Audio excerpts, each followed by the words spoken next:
अभी हरियाणा विधानसभा का बजट सत्र चल रहा है। हालांकि इस बजट सेशन के दौरान एक एपिसोड ऐसा भी हुआ जहां बीजेपी के ही दो कद्दावर नेता आपस में भिड़ गए भरी सदन में और एक दूसरे पर ऐसी बयानबाजी की कि इसमें पार्टी के विपक्षी भी ऐसे हमला ना बोले, मगर जिसके बाद ये मामला हाईकमान तक पहुंचा। बहरहाल अब आपको हम वो बहस की वीडियो दिखाते हैं सफीदों से विधायक राम कुमार गौतम, जिन्हें दादा गौतम भी कहते हैं, और हरियाणा सरकार में मंत्री अरविंद शर्मा की ये तीखी बहसबाजी देखिए। ये पता नहीं कब इनके समझ में आएगा। इसमें एक कारण और भी जुड़ रहा है, एक ऐसा कारण जो ये कभी समझ भी नहीं सकते। वो कारण है कि गोहाना की जलेबी भी तुम न मारगी। गोहाना की जलेबी, आप याद करो सारी बातें। और गोहाना की जलेबी चल करके महाराष्ट्र, माननीय मुख्यमंत्री जी ने तली गोहाना में उतारी, गोहाना में महाराष्ट्र तक पहुंची और फिर दिल्ली तक पहुंची और अभी रुकी नहीं है, अभी रुकी नहीं है, बिहार भी जाएगी, ये बिहार भी जाएगी, अभी रुकी नहीं है, बिहार भी जाएगी। क्योंकि इस जलेबी में, जो गोहाना की जलेबी में जो माननीय मुख्यमंत्री जी ने तारी। डॉक्टर साहब, आप तो गोहाना से विधायक भी हैं, तो कभी जलेबी चंडीगढ़ भी दर्शन करा दिया करो, बड़ी अच्छी मशहूर है। सुन तो लो, तो मैं चंडीगढ़ भी चलिए अच्छा, फिर उल्टे आ जाएंगे, कुछ चिंता मान हो, फिर आ जाएंगे, जब बुलाओगे जब आ जाएंगे। मैं तो जब कहोगे जब करवा रहा सबका, जब कहोगे जब गए नहीं हो, यही हूँ, जब कहोगे जब आ जाएंगे, चिंता ना करो, तैयारी रखो। आज जलेबी समाज का भाईचारा देखो। स्पीकर साहब, मैं बहुत गहरी बात कह रहा हूं। आज ये मुख्यमंत्री जी ने वह जब तारी जलेबी, उसके बाद एक ऐसा माहौल बना है, एक ऐसा माहौल पूरे देश में। अगर मैं आपको थोड़ी सी अगर इस पर चर्चा करूं तो आपको भी मान गए। ऐसा माहौल बना है कि कोई दिल्ली की भी जलेबी खिला रहा है, कोई यूपी खिला रहा, कहते हैं गोहाना की। एक ऐसा माहौल माननीय मुख्यमंत्री जी के हाथों से बन गया है, क्योंकि इस जलेबी में भाईचारे का प्रतीक बन चुकी है। समाज का प्यार प्रेम और जो इसमें रस भरा हुआ है, वो बिल्कुल एक ऐसा एकता का रस है, प्यार प्रेम का रस है, जो पता नहीं कहां कहां जाकर के ये रुकेगी। आप दिल्ली में भी देखो, जब हमारी गीता बुकल जी भी कुछ कह रही थी, मेरे को 12 विधानसभाओं में भेजा था अध्यक्ष जी। मैं ये सच्चाई यहां बयान कर रहा हूं। और 11 ने जलेबी खाई थी, 11 के 11 जीत गए, 11 के 11, एक रह गया जिसने नहीं खाई। ठीक है। मैं एक बात सबके ध्यान में दिलाना चाहता हूं। जो डॉक्टर साहब ने ये जलेबी का जिक्र किया, गोहाना की का, मुझे देसी खाने का बड़ा शौक है। देसी के लिए मैं 50-50 किलोमीटर खाने के लिए गाड़ी दौड़ा देता था। मुझे किसी ने बताया कि जी गोहाना की जलेबी बहुत मशहूर है। मगर भाई कौन सी दुकान की है? जिस दुकान का उन्होंने बताया मैं उसी पे गया। मैंने सोचा, मैंने कहा भाई ऐसे करिए, 5-7 किलो तो वैसे दे दियो मेरे को, किलो कम 3-4 मेरे साथ रहते, मगर भाई खा लेंगे। डॉक्टर साहब, वो ये बता रहे हैं कि मैं बता रहा हूँ, सुनो, किसी को गलतफहमी नहीं होनी चाहिए। तो जी मैं जाके वहां मगा, बेटा पहले तो तू भाई हमने खुआ दे और उसके बाद इतनी किलो हमने दे दे।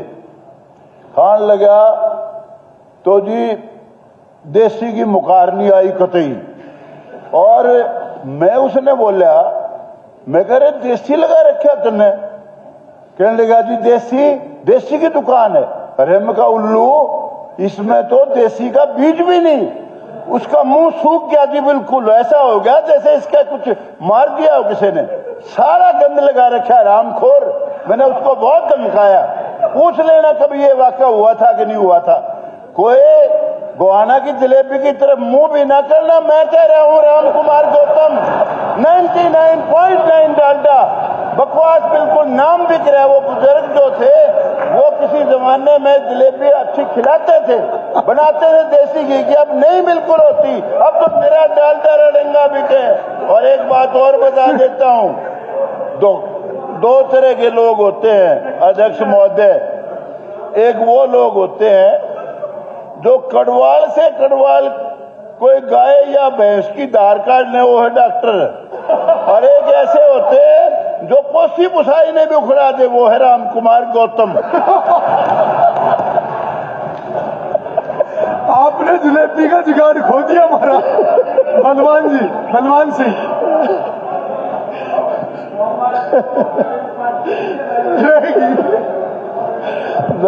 वहीं आपको बता दें कि जब ये मामला गरमाया कि कैसे एक ही पार्टी के दो नेता आपस में ही भरी सदन में भिड़ गए, जिससे पार्टी की सभी के सामने फसीहत हो गई, न सिर्फ सामाजिक तौर पर बल्कि राजनीतिक तौर पर भी, क्योंकि विपक्ष तो इसे घेर ही रहा था।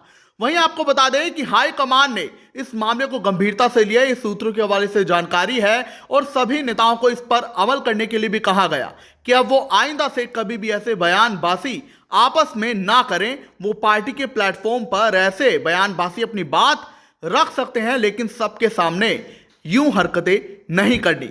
तो अब इसके बाद अरविंद शर्मा और राम कुमार गौतम दोनों ने ही अपने अपने वीडियो इस एपिसोड पर जारी किए हैं और लोगों से भाईचारा बनाने की अपील की है।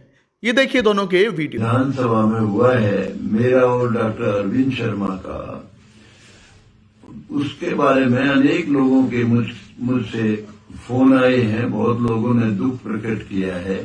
भाई मैं ये चाहता हूं आप कोई ऐसा काम ना करें जिससे आपस का भाईचारा बिगड़े और पार्टी में भी कमजोरी आए। पार्टी में हम पार्टी के एक अनुशासित सिपाही हैं और हमारा काम देश की और लोगों की सेवा करना है। और मैं दोबारा आपसे आग्रह करता हूं कोई ऐसा काम ना करें जिससे आपस में भाईचारा बिगड़े और पार्टी भी कमजोर हो। कि परिवार है, पार्टी भी एक परिवार है। और आप सबको पता है कोई भी विधानसभा या लोकसभा में कोई भी चर्चा या कोई भी मुद्दा उठता है, कई बार मुद्दे ऐसे होते हैं कि भाई जो स्पीकर को, माननीय अध्यक्ष जी को देखना होता है कि भाई उसमें वो मुद्दा क्या है। तो उसमें माननीय स्पीकर साहब ने, हमारे विधानसभा स्पीकर साहब ने उस मुद्दे को स्पंज कर दिया, नहीं कि उसको। बाकी भाई हमारे राम कुमार गौतम जी हमारे बड़े भाई हैं, बुजुर्ग हैं, हमारे बड़े भाई हैं। हमेशा हमने उनका मान सम्मान किया है और आगे भी राम कुमार गौतम जी का हमारी तरफ से कोई कमी नहीं रहेगी। आगे भी हम उनका पूरा मान सम्मान करते रहेंगे। और मैंने तो पहले भी कहा, मैंने जिंदगी में हमने कभी घमंड नहीं किया, हमने कभी किसी से झगड़ा नहीं किया, हमने कभी किसी से तू मैं नहीं की। हमने तो बहुत ईमानदारी के साथ हमने जिंदगी में काम किया है। कोई भी उंगली नहीं उठा सकता। हमने बहुत अच्छे तरीके से काम किया है, सेवा भाव से काम किया है, जाति पाति से ऊपर उठ करके काम किया है। और मैं यही कहूंगा अपने समाज को भी और सर समाज को भी कि हमने कोई ऐसा काम नहीं किया है कि जो हमारे समाज की या सर समाज की कहीं भी पगड़ी को एक छोटा सा भी नीचे आने दिया जाए। मैं सभी का धन्यवाद करता हूं और फिर इस बात को दोहराता हूं कि राम कुमार गौतम जी हमारे सम्मानीय हैं और हमारे विधायक हैं पार्टी के, और हमेशा देश के हरियाणा के बारे में सोचते हैं। और हमारा उनके साथ प्यार प्रेम भी, और मैं उनका सम्मान करता हूं। आगे भी ये सम्मान इसी तरह से जारी रहे।